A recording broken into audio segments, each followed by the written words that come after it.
Hey y'all. We have something this week for you that's pretty special. This is just something that's come up in our conversations quite a bit recently, and we felt like we needed to be talking about it. Really, what this comes down to is there is an enemy, and we as married couples are one of his number one targets. And so we need special safeguards in place, and we need to be putting extra effort into making sure our bond with our spouse is strong so that we can defend properly against anything that comes at us. So I hope you enjoy the podcast. We're loving doing these, and please just let us know if there's any questions you have that you'd love us to address on the podcast. We're happy to do that. So just reach out in any way you want to, and we'll see you guys later.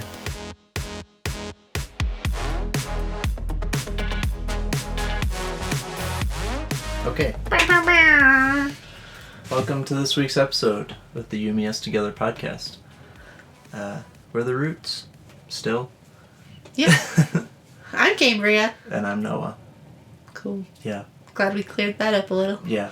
Because none of you knew, we realized we never actually introduced ourselves. Now we know. Yeah. Alright, so this week we're going to talk about something a little different. No, it's not that different. We're going to talk about kind of the whole reason we started the business, right? Yeah. A big thing that's on our hearts is in marriage, how do I want to put this? We need to put in the work early and kind of be ahead of all the problems before those problems come, and we then have to just spend all of our time together fixing all the crap that we put ourselves through. Yeah. Kind of to rephrase what you just said, we've noticed that there's a trend among couples that when they get married, they're like, oh, I found my perfect person, it's easy, we love being together, and they just like hope that it works out, or just like, it's just gonna happen. Yeah, this is my soulmate, so we're going to just naturally, we're just going to be in love. Yeah. And everything's going to come naturally, and if it's not, then it's wrong. I don't know. And that's not true.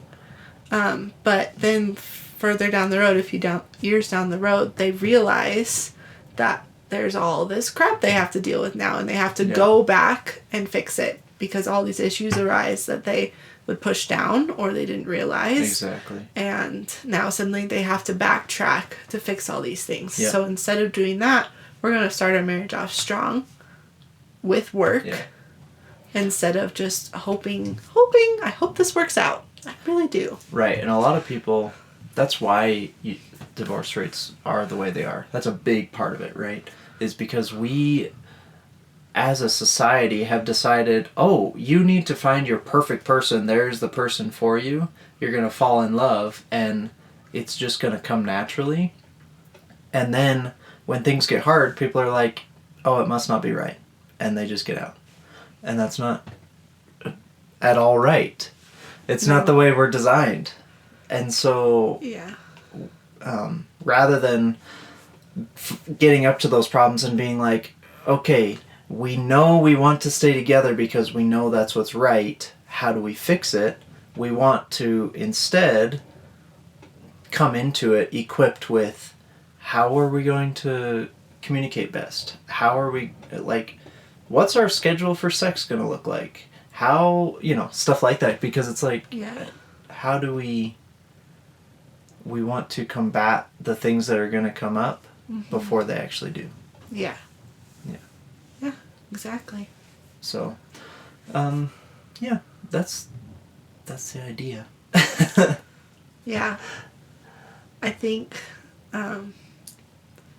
what you said about how it gets hard and they either get out or think that is wrong, that's something I feel like a lot of people do, and that just sounds like such a hard life full of disappointment. Because you're never going to find the perfect person because there was only one perfect person who ever lived. Mm-hmm. it's Jesus, if you don't know who I'm talking about. But it's just going to be a whole life full of disappointment, because all they're going to do is let you down. Even in a marriage, a healthy marriage, where both sides put in the work, we let each other down often. Because we're not perfect. No.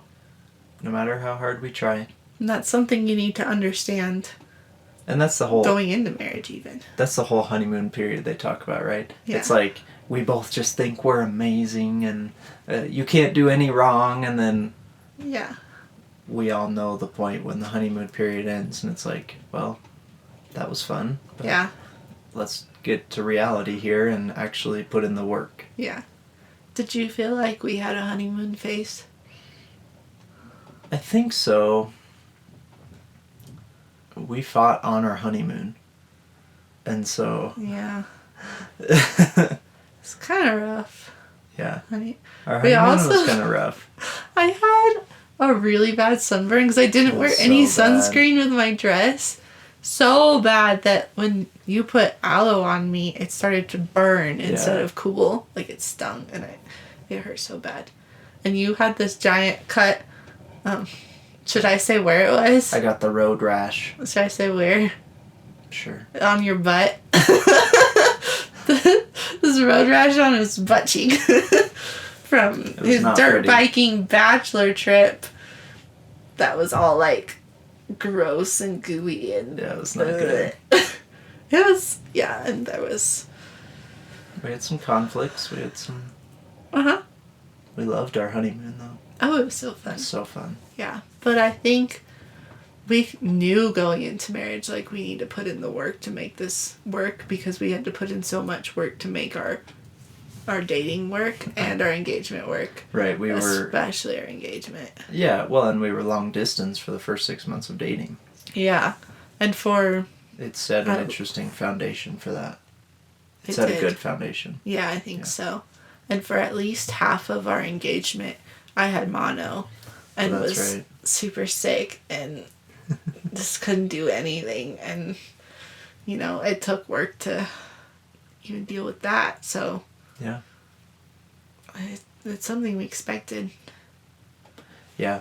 I think where people really get stuck is they expect that change is bad. If you will. Not all change, but I think like we've been in a constant state of change since day one. That's how it feels. It's a little exhausting. Yeah. But it's like, if you're not willing to be okay with that change, both in your circumstances together and in each other, we have to anticipate that our partner's going to change after we get married. Yeah. And but we also can't expect them to change for us. Yeah. I didn't expect that you would change to be my perfect wife, right? But I did expect that we would grow together. Yeah. Right? I expected that I would put in the work to change myself to be better for you, and I hoped that you would do the same for me. Yeah, but you can't ever make the other person do anything. Yeah. I can't put in the work and make you put in the work too. Exactly. We're in it as a team, but the only person you can control is yourself. Yeah. We get these scammy comments on our posts. Yeah, often. Like, pretty often. And I don't know if it's the hashtags we use, if it's like marriage advice or something. I don't know. But all of them are like this voodoo instant fix thing of, I made my partner fall back in love with me. And I got a comment recently and it was like... I wonder if I can pull it up. Yeah, you could try it. In the past, I've... just deleted the comments because it's like, this is a scam and I'm not going to feed it. Yeah. But I actually replied to this one because this lady was like, oh, I went and saw this doctor, if you will, and he made my spouse fall back in love with me or something like that, right? Yeah, that's what it says. Yeah. And I was just like, how ignorant do you have to be to think that someone is going to give you this perfect fix, this super easy thing? You just go to this person and they fix it. But that's what people want. That's what our society is right now. Like, People have you want it seen easy. all the, like, weight loss pills? And Oh. people aren't willing to put in work. But that's the only way things will work. Yeah, people want it easy regardless of what area you're talking about. I mean, that's why we have freezer meals. That's why we have, all these instant fat loss things, whatever, right? Yeah. Because it's like people want it easy. Yeah. And I decided to reply to this one, and it was just like, we can't do this apart from Christ. Yeah. Christ is the fix, right? But at the same time, I need to be putting work into my relationship with God, and I expect that you will be doing the same individually, and in turn, the result is us being closer together. Yeah. Because on our own power, it just doesn't happen. Yeah, it's kind of like a triangle. Yeah. With God at the top. And the closer we move towards God, the closer we're going to move towards each other. Exactly. Too. Yeah. So. Yeah. But yeah, I loved your reply. She said something like, it was hard for me until I was introduced to this doctor. Yeah. I don't know. Who helped restore my spouse's love back to me. My word. And she said something like, love is a sweet and blissful thing, and thank the universe for sending the doctor to me and helping me get it back. It makes me feel like people feel like they deserve it. Yeah. She's like, I deserve love, and he wasn't giving it to me, but this doctor fixed it, and now I get what I deserve. Mm-hmm. I'm not saying that no one deserves love. Like, I think we all should have love in our lives, but in one way or another, it's having that selfish mindset of, you need to do things for me just because I deserve it. Like, yeah, you should be serving your spouse because you want to. Because you want to love them. That's an excellent point, actually, is marriage and relationships don't work if you don't have a selfless mindset. If you aren't constantly, I don't want to say constantly, but like... It is basically constantly. Constantly trying to serve your significant other, they are going to feel neglected, and they won't want to serve you. Yeah. And it's just this vicious cycle. And it's like, if I'm just trying to do things to get a hand up on every situation, then I'm going to be trampling all over my spouse, and that's not okay. Yeah. Marriage is not selfish. Exactly. Marriage is selfless. Yeah.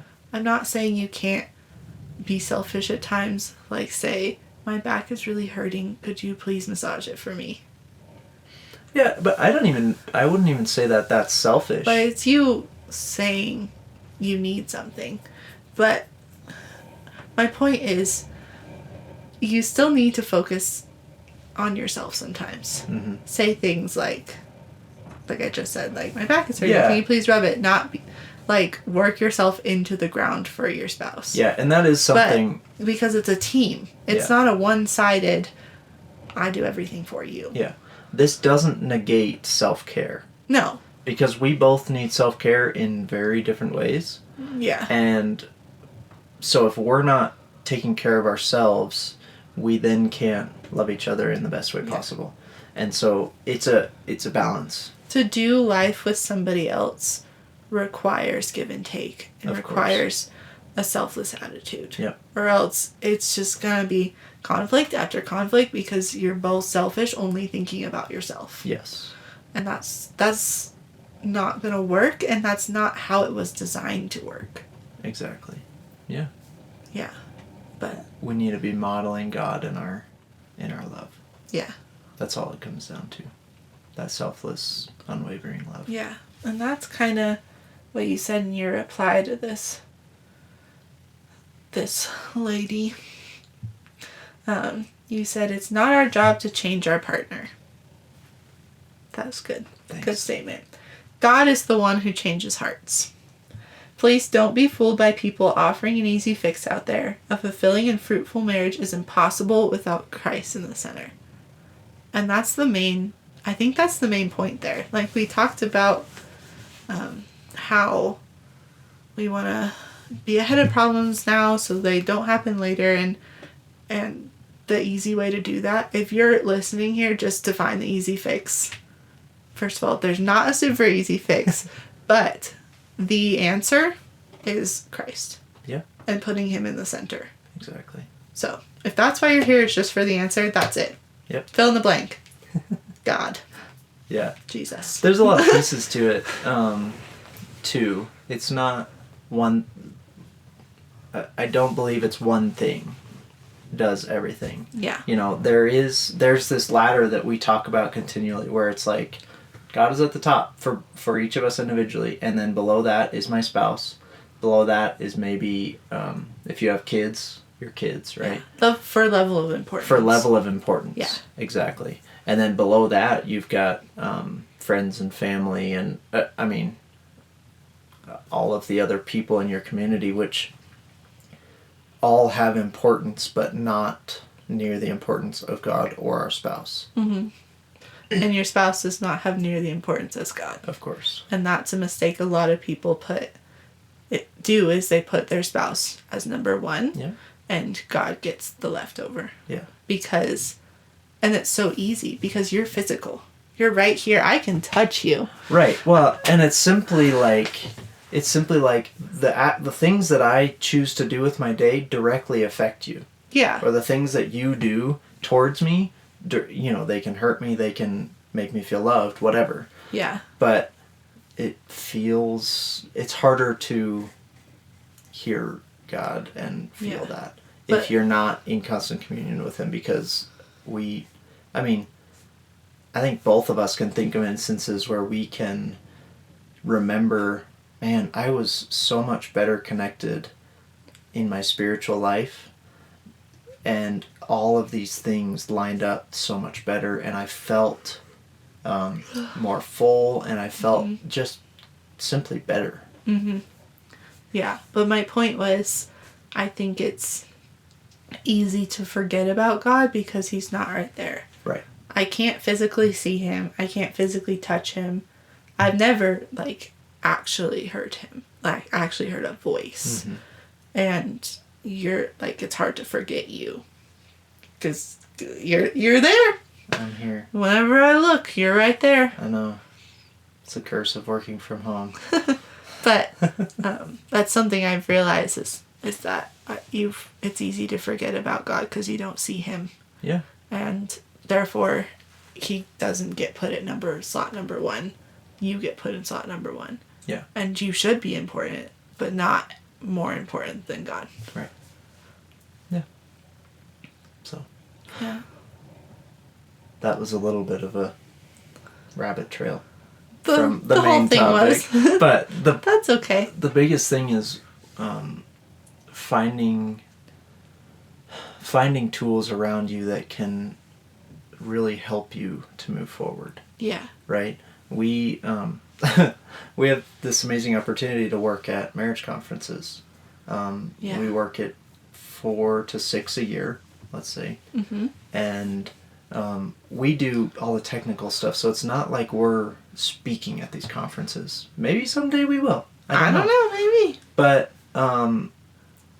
it gives us an opportunity to be around people that value marriage. Yeah. To be around concepts that really show you what biblical marriage is supposed to be. Mm-hmm. Plus, we get access to all these amazing resources. And that, stuff like that is 100% what we encourage people to do. Yeah. Even if it's a checkup like that every so often. Or maybe you pick up a marriage book and read it together as a couple or whatever. It's rather than... So I'm going to make a car analogy. Okay. I'll try to follow. I like cars. I don't understand cars. Okay. It's very simple. All right? Okay. You have suspension components that hold your tires on. Okay? Okay. They allow you to steer and brake and all that stuff, right? Okay, I didn't know that. If all of that, if it wears out to the point that one of your wheels falls off, your car could get totaled. Didn't right? you have a wheel fall off once? I've had a wheel fall off. That was a whole different thing. But if you take it to a mechanic regularly and have them check it, and they say, oh, this part needs replaced, and the whole system can be restored from this one part. Yeah. Right? Then you replace that part. You don't wait for the tire to fall off to replace all of the parts. Yeah. It's like, as things wear out, we need to be checking up on them. And before they wear out, we need to be checking on them to make sure that there isn't premature wear and there isn't stuff like that. So that's my analogy of the day. I think that was good. That was a good analogy. Maintenance is big. Yeah. Both in cars and in marriage. And I think it's something that we've realized is so important because we've been able to do that since the beginning. Yeah. And a lot of it is because of volunteering at these conferences. We get all this information, and it's made us think more and realize how important it is. And from the beginning, we've been working on it. And so it's something where we're like, you know what, this has been super helpful. And we want to tell other people to do it because it's super helpful. Yeah, exactly. But I also think another thing that you mentioned that's super helpful is when we go to these conferences, we're surrounded by all these people that are good at marriage. I don't know.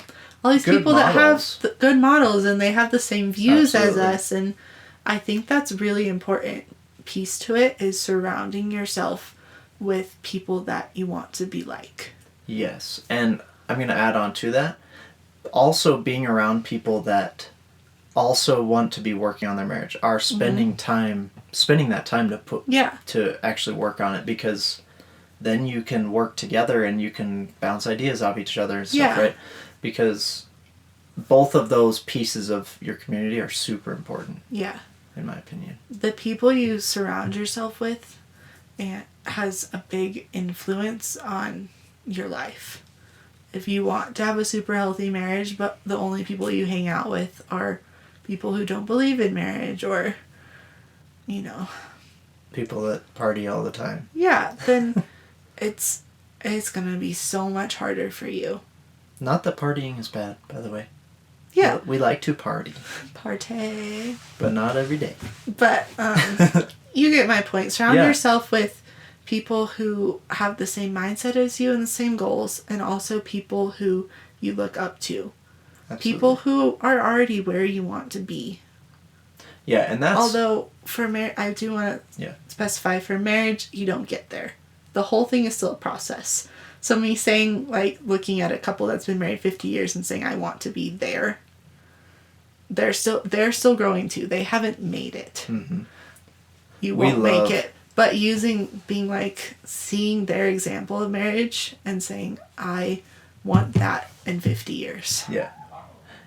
Yeah, and actually, the cool thing is, at the marriage conferences, I wanted to just jump off of where you're talking about, is at the marriage conferences, we see people that are a couple of days married, and we see people that are 50 plus years married. Yeah. And we've seen evaluations from them, reviews from them, from both ends of that spectrum, and both of them are like, this stuff is amazing. I can't believe that we are, or especially the people that have been married so long, right? Mm-hmm. They come out of it and they're like, this is still continuing to help us progress in our marriage. And it's like, you guys have been married for more than twice as long as I've been alive, but you're still getting stuff from this, these basic ideas. But the reality is, truth doesn't change.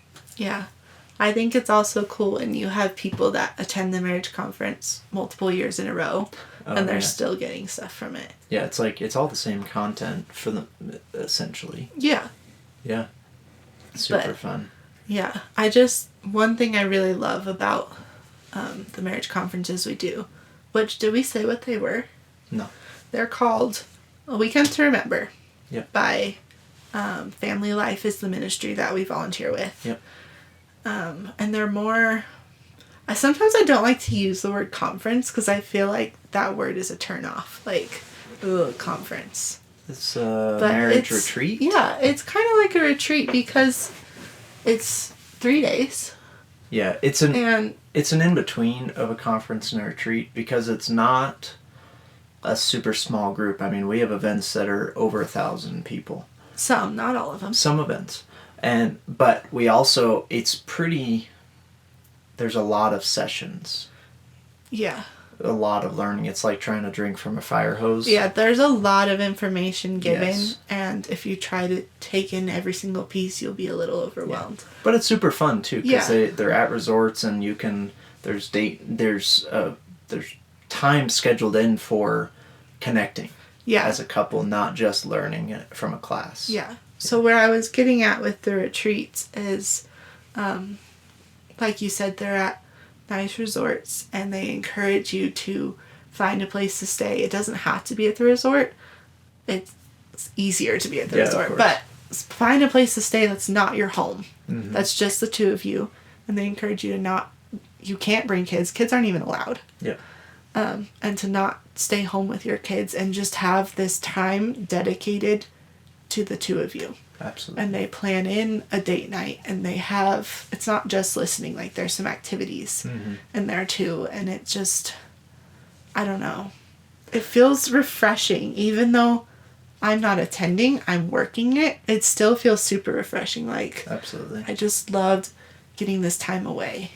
Yeah, and it feels silly that we're like plugging this whole ministry when we're trying to do something similar, but the reality to us is anyone that is pushing biblical marriage, that is speaking truth, we're going to support them. Yeah. Regardless of what it is. Yeah. There's a couple of different conferences that we recommend. That's just the one that we're closest to because we work with them. Yeah. If you want to sign up for a conference, we have a discount code. It's ROOTS, ROOTS. Yeah. Gets you $50 off. I'm pretty sure. Yeah. We can double check on it and put that info in the comments too. Yeah, for sure. So. But yeah, I'm pretty sure it's $50 off, and it's a lot of fun. We attended when we first got married, and we loved it. Like 2 weeks after we got married. Yeah, and then we got a puppy. And I will say, when we attended 2 weeks after we got married, I at first felt like, what's the point of this? Yeah, why are we even doing it? They talk about conflict, and I'm like, I don't really relate to that. We haven't had much conflict yet. Like, a lot of it just didn't feel like it applied to me because I only been married 2 weeks. But looking back on it, it was one of the best things we could have done to our marriage because it started us off on a good foundation. Right. We were able to take some of the things we learned right from then and use them. Even if it's not something that we're dealing with right now, it's something that we know could possibly happen in the future, like a conflict. And so we can be prepared for that, and we can put in these foundational principles at the beginning because we heard them. We can take them in and apply them even if we're not there to try to fix our marriage. It's not designed just to fix your marriage. I would recommend it to anyone married at any stage of life. Mm-hmm. Even if you're going through a good phase right now, you don't have to be going through a rough patch to work on your marriage. Yeah. That's the whole point we're trying to make. Yeah. Is you don't have to wait for things to get hard to start working on it. Yeah. And trust me, you don't have it figured out. Sorry. I closed the drawer with my foot. Yeah. No one has it figured out perfectly. Some people get close, and some people are much more compatible from day one of getting married than others, but it doesn't mean that they aren't going to have the same issues down the road. Doesn't mean that they don't have to work on their marriage. Exactly. All marriages take work. Yeah. Because eventually there will be something that comes up and it's like, we didn't know this about each other, or we whatever, right? And you have to have the tools to learn how to navigate that. Yeah. In a healthy way. Can you think of any examples of when that's happened for us? Like when conflict has arose or we realize, oh, we really got to put in the work to get through this right now? We have this bad habit. We did have this bad habit for a long time of bringing stuff up late at night because we're both more night owls. But we also know we've learned from people that have mentored us in our marriage and from things that we've learned that one of the worst times to deal with conflict is at night. But you also hear, don't go to bed angry. And so there's this balance, and it's what we've realized is we need to have this clear communication where it's like, we know that this is something we're butting heads on. Yeah. How are we going to deal with it? Why don't we revisit it tomorrow when I have this time? Or whatever. And then we can, I want to say, put a pin in it so that we can know that we're still on each other's team. We are still for each other, but this is something we get to work out. Yeah. And you need to work it out. You can't be like, brush it off. Because it's going to start building up and someday it's going to explode. Exactly. Yeah. Is that kind of what you were looking for? Yeah. Do you have another example? I don't know. But it made me think of that TikTok you just showed me. The guy from, what was he from? Oh. From Drake and Josh? Yes, from Drake and Josh. Yeah, I don't know his name. It is Josh something. I'm trying to remember his last name. I don't remember it. Yeah, but he was saying, like, they tell you not to go to bed angry, but it's okay to go to bed angry. It's okay to not work this out right away, but know that we are family, and that means we are not leaving. Yeah, family doesn't leave. Family doesn't leave. Yeah. We will work it out, but it might be later tonight. It might be tomorrow. It might be in a week. Yeah. But it will get worked out, and family doesn't leave. Exactly. So just because they got in a conflict doesn't mean they need to be scared or 100%. Because, like you said, family doesn't leave. We're sticking together because we're a team. Yeah. And we will work this out. But sometimes, right now is not the best time to try to work it out. Yeah. And it's kind of hard to figure that out, like when's a good time.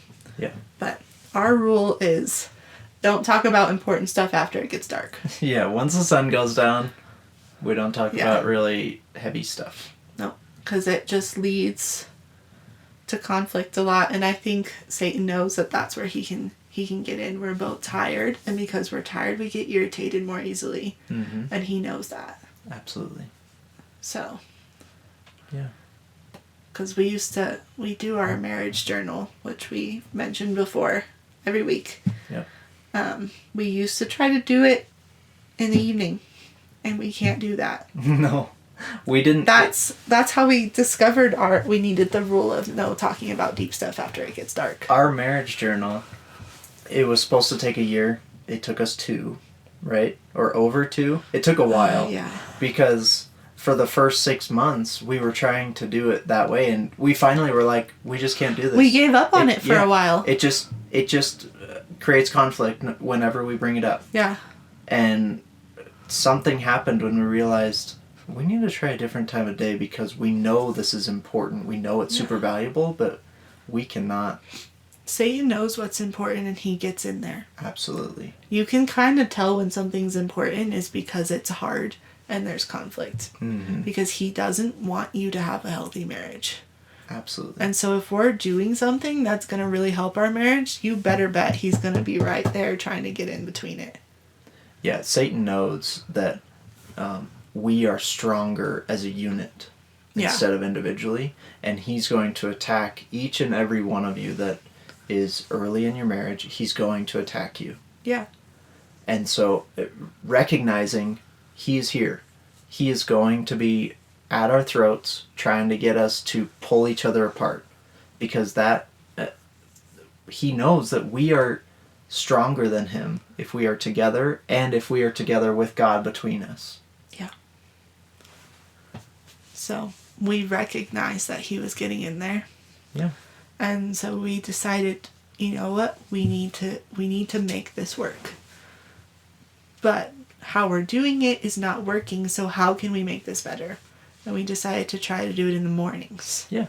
And it's been so much better. I know every couple's different. Maybe evenings work great for you, but for us, Monday mornings is when we do our marriage journal. Yeah, and just because you're not a morning person doesn't mean you can't do it in the mornings, because Cambria is not pleasant when she first wakes up. What? What do you mean? But once we sit and eat breakfast and do it together, right? Yeah. Do the marriage journal, not... Anyway. Yeah, we eat breakfast and do it. Sometimes. No, I don't think we've ever done that. We need to do it now. All right. Yeah. Weekly challenge. So, yeah, that's kind of a launch pad for something bigger that we want to talk about. But this is so heavy on my heart, especially because of comments like that and just like feeling the presence of Satan. He tells lies, and one of the big lies he tells is that, your marriage will just work out. If it's, like we said, if it's not easy, it's wrong. And that is a lie straight from Satan. 100%. It is. Yep. And just like I mentioned before, how we forget to put God first because he's not physical right in front of us, the same is with Satan. Absolutely. We forget that he is real. He's very real. Because we can't see him. Mm-hmm. And we need to remember that. That's something I struggle with a lot. I remember God and I forget that Satan's there. Yeah. Because I can't see him. I forget that there's an enemy out to get us. Yeah. Yeah. So something we want from our community is we want to hear what tools or methods that you're implementing in your marriage today to help fight against this. Yeah. And we want to just hear from you, and we want to partner with you. If you feel like, man, we really want to try this, but it's just not working, we want to help you figure out how to make it work. Yeah. So there's a lot of ways to reach out. Obviously, comment sections is super easy. Yeah. Because you're here. So if you want to do that, also our stuff is super easy to get to. You can message us on any platform. You can email us through our website, whatever. Yeah. So. Yeah. And if you're hearing this and realize I don't have any of those methods in place, I'd love to hear what's something that you're going to try. Yeah. Yeah. And if you don't have any ideas, reach out. We will give you some ideas. Oh, yeah. We got all the ideas. Yeah. And it doesn't hurt to try. It takes work. Yeah. You gotta work and find what works best for you. What works best for us and some of the systems we have in place isn't necessarily going to work best for all of you. No, and we know people that say, oh yeah, we've tried that. It does not work for us. Yeah. And so it's like, that's fine. Everyone's different. Everyone's relationship is different. So I want to hear what is something that you're going to try. Yeah. That's a good idea. Yeah. Okay. That's all we have. Yeah. Boom bang. Pow. Awesome. Yes. That was good. This is a late episode, but hopefully you'll forgive us. Yeah. All right. We'll see you guys next week. All right. Hasta la vista. Later. Baby.